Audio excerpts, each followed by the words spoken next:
Hello viewers, medical ল্যাবরেটরিতে একটা crucial term use করা হয়, সেটা হচ্ছে এসওপি, অর্থাৎ standard operating procedure.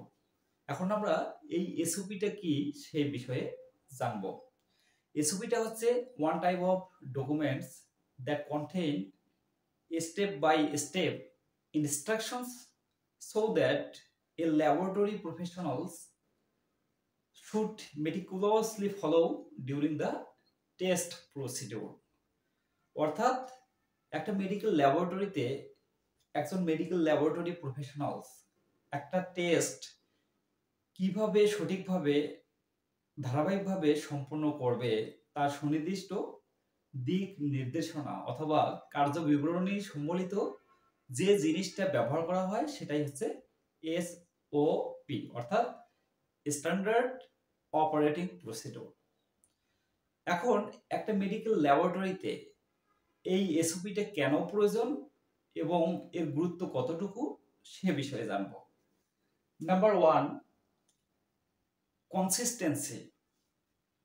Everyone should perform the test by the same way so that same results can be expected from all staff। অর্থাৎ ল্যাবরেটরিতে যখন সবাই একই পদ্ধতিতে টেস্ট সম্পন্ন করে তখন একই ধরনের টেস্ট ফলাফল আমরা পাই। এর ফলে একটা কনসিস্টেন্ট, একটা সংগতিপূর্ণ এবং সামঞ্জস্যপূর্ণ নির্ভরযোগ্য টেস্ট রেজাল্ট নিশ্চিত হয়, যেটা পেশেন্টের টেস্ট রিপোর্টিং এর ক্ষেত্রে খুবই গুরুত্বপূর্ণ। Number 2, accuracy. Written SOP helps the laboratory professionals to produce more accurate results than relying on memory alone, so that they will not forget the steps in the process। অর্থাৎ test করার সময় আমরা যখন test procedure ভুলে যাই, সেক্ষেত্রে আমরা written এসওপিটা দেখে সঠিকভাবে সঠিক প্রক্রিয়ায় ওই টেস্টটা পারফর্ম করতে পারে। এক্ষেত্রে এসওপিটা অনেকটাই হেল্পফুল। Number 3, quality.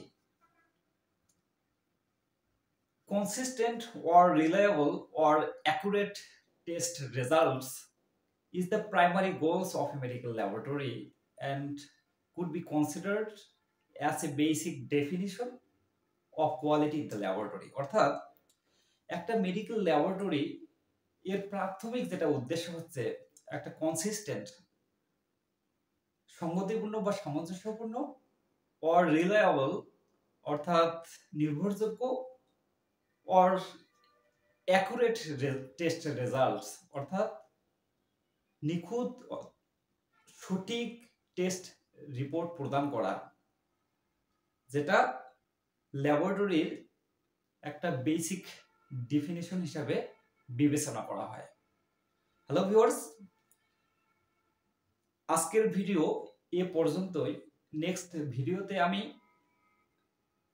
এসওপি, একটা গুড এসওপি এর কি কি ক্রাইটেরিয়া থাকে এবং একটা আইডিয়াল এসওপি তৈরিতে কি কি ইনফরমেশন দরকার হয় সেই বিষয়গুলো নিয়ে আলোচনা করব। Thank you.